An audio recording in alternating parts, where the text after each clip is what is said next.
इसलिए मैं गंगा पुत्र देवव्रत चारों दिशाओं, धरती और आकाश को साक्षी मानकर आज ये प्रतिज्ञा करता हूं कि आजीवन ब्रह्मचारी रहूंगा, जीवन भर विवाह नहीं करूंगा, वंशहीन ही जीऊंगा और वंशहीन ही मरूंगा।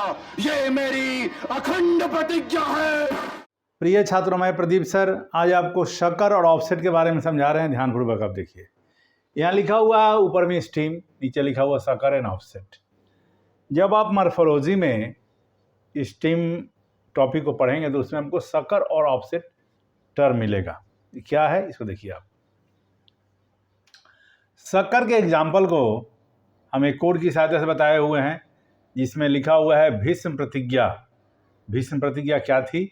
जीवन भर ब्रह्मचर्य और संतानहीन रहूंगा, यही भीष्म प्रतिज्ञा थी। पूरा ये फेमस है, ये भीष्म प्रतिज्ञा। महाभारत में भीष्म के द्वारा जब प्रतिज्ञा लिया गया उसको बोलते हैं भीष्म प्रतिज्ञा। जीवन भर ये शादी नहीं किए, संतानहीन रहे, उसी पर यह कोड है। तो देखिए यहाँ बी से क्या है? बनाना, पी से क्या है? पाइनएप्पल, और देखिए यहाँ CH से क्या है? क्राइसेंथेमम, और सू से क्या है? शक्कर। यानी ये तीनों जो है शक्कर के एग्जाम्पल है। बनाना, पाइनएप्पल, क्राइसेंथेमम शक्कर के एग्जाम्पल हो गई है। इसमें होता क्या है? बनाना में आप देखेंगे तो यहाँ से एक लैटरल ब्रांच ओरिजिनेट करेगा, मेन एक्सिस ये बिलो दी ग्राउंड, इधर यहाँ धरती के नीचे से, और ये हॉरिजॉन्टली मूव करेगा। याद रखिएगा आप लोग, ये हॉरिजॉन्टली मूव करता है और ये आगे बढ़ के फिर यहाँ से एक नए पौधे का निर्माण होता है जो ऑब्लिक्यूली, ये पूरा वर्टिकल नहीं होगा, ऑब्लिक्यूली निकलता है। केला से जब भी आप देखेंगे तो उसे जो दूसरा ही होगा तो हमेशा ऑब्लिक्यूली से तिरछा निकलता है, सीधा नहीं निकलेगा, तिरछा निकल के फिर केला उसे ही होगा, पुराना वाला सूख ये ख़त्म हो जाता है। तो इसमें आप ध्यान रखिएगा। पुनः इसको रिपीट कर देते हैं। शक्कर को एक बहुत ही मशहूर डायलॉग कहिए, प्रतिज्ञा कहिए, जो भी कहिए, भीष्म प्रतिज्ञा। ये क्या थी? जीवन भर ब्रह्मचर्य रहूंगा और संतानहीन रहूंगा, यही उनका प्रतिज्ञा थी। इसमें बी से क्या है? बनाना, पी से है पाइनएप्पल, सी से क्या है? क्राइसेंथेमम, और सू से क्या है? शक्कर। यानी शक्कर के तीनों एग्जाम्पल है। इसमें हॉरिजॉन्टली मूव करता है और ये आगे यहाँ पर नए प्लांट का ही होगा और ऑब्लिक्यूली ये बाहर निकलेंगे। तो शक्कर के एग्जाम्पल में आपको कहीं कन्फ्यूज़न नहीं हो सकता है, क्योंकि ये कोड ये आपको बहुत ही विशेष टाइप का ये है। महाभारत जो लोग जानते होंगे, देखे होंगे, ये भीष्म प्रतिज्ञा के बारे में आपको याद नहीं करना पड़ेगा, क्योंकि ये पॉपुलर ये स्टेटमेंट है। अब आइए ऑफसेट में। ऑफसेट में यहाँ लिखा हुआ है पोर्टर, जिसका हिंदी होता है कुली या बोझ ढोने वाला। ये सभी के ज़िंदगी में स्टेशन से जो भी लोग गुजरते होंगे, शायद ही होगा जो कुली को नहीं जानते हों। तो इसको भी याद करने के लिए आपको विशेष एनर्जी की ज़रूरत नहीं है। तो पोर्टर अगर याद है तो ऑफसेट के बाद याद रहेगा।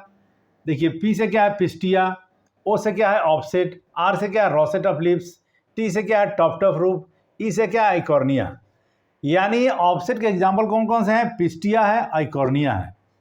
पिस्टिया में आप क्या देखते हो? नीचे जो रूट पाया जाता है इसको हम टफ्ट ऑफ रूट बोलते हैं, गुच्छा टाइप का रहता है ये। और रोसेट ऑफ लीफ, वहाँ ऊपर में ये जाएगा तो ये भी पूरा गुच्छा में रहता है। तो rosette of leaves and tuft of root, ये आपको पिस्टिया में देखने को मिलता है। और ये पिस्टिया क्या है? ऑफसेट है। पुनः इसको रिपीट करते हैं। ऑफसेट के एग्जाम्पल को, कुछ और बातों को हम एक कोड, एक वर्ड के साथ बताए हैं, जो इसमें लिखा हो पोर्टर, जिसका हिंदी होता है कुली या बोझ ढोने वाला। बहुत ही लोकप्रिय वर्ड है, शायद ही होगा कोई आदमी जो नहीं जानता हो, जो कि स्टेशन से जो भी गुजरेंगे लोग तो कुली के बारे में जरूर जानते होंगे। इसमें पी से हो गया पिस्टिया, ओ से हो गया ऑफसेट, आर से हो गया रोसेट ऑफ लीव्स, टी से हो गया टफ्ट ऑफ रूट, ई से हो गया आइकॉर्निया। यानी ऑफसेट के एग्जाम्पल कौन? Pistia, Eichhornia. और पिस्टिया में नीचे वाला जो होता है उसको बोलते हैं टफ्ट ऑफ रूट, और ऊपर वाले को हम रोसेट ऑफ लीव्स कहते हैं। तो ये कोड को आप देखिए, इसमें आपको हम पुनः रिपीट कर देते हैं। इसमें शक्कर और ऑफसेट के बारे में बता रहे हैं। शक्कर को भीष्म प्रतिज्ञा की जीवन भर ब्रह्मचर्य और संतानहीन रहूंगा की सहायता से बताए, और ऑफसेट को पोर्टर कुली की सहायता से बताए। इस बात को देखिए, समझिए। ये कोड एक दिन में नहीं बनाया जाता है, आप सभी को समझा दें, बहुत ही आगे पीछे देखा जाता है, बहुत इसमें टाइम लगता है, मेरी बहुत ये तपस्या ये करते हैं, तब जाकर कोड तैयार होता है। इसको आप लोग देखो, समझो। अगर ये कोड याद है तो आपको किसी बुक की ज़रूरत नहीं, किसी नोट्स की ज़रूरत नहीं, कन्फ्यूजन आपको होगा नहीं। 11 12 मिला के 1000 कोड है। एक कोड के लिए कोई एक ही नाम होता है। जैसे सकर और ऑफसेट में ये जो कोड यूज़ किया गया है, भीष्म प्रतिज्ञा और कुली, ये पुनः 1000 में कहीं भी आपको नहीं मिलेगा, क्योंकि मेरी ड्यूटी आपके कन्फ्यूज़न को दूर करना। तो मेरे प्यारे छात्रों, इसको देखिए, समझिए। किसी भी कोड की सहायता से एक बात बता दें सभी को, छात्र छात्राओं अभिभावक से, कोई भी कोड लेकर आते हैं, भजन हो, दोहा, कोई नाम हो, ये है, इसका मात्र एक उद्देश्य कि कम समय में बच्चा आपको इजीली समझ ले, दिमाग में उसका परमानेंटली रहे, इसका मात्र यही उद्देश्य है। क्योंकि बहुत सारे बच्चे तरह तरह का कमेंट करते हैं, तो किसी भी गलत सेंस में नहीं लीजिएगा। हम आपको इसको याद करने के लिए एक्स्ट्रा एनर्जी की नहीं बोल रहे हैं लगाइए, क्योंकि ये तो कहीं ना कहीं आपको याद है, आपको ज़रूरत नहीं होगी बहुत ज़्यादा इसमें एनर्जी लगाने की। तो आज का क्लास यहीं स्टॉप करते हैं। लाइक कीजिए, शेयर कीजिए, सपोर्ट कीजिए, भविष्य में सफल इंसान बनिए, डॉक्टर बनिए, कोड की सहायता से डॉक्टर बनिए। बुक तो बहुत पढ़े होंगे, लेकिन ये जो सफलता का रेट है जिस हिसाब से होना चाहिए, बुक को लोग स्टडी कर नहीं पा रहे हैं। समय का लोगों के पास अभाव होता जा रहा है दिन पर दिन, इसलिए कोड सिस्टम शुरू किए हैं। तो आज का क्लास यहीं स्टॉप करते हैं। नमस्कार।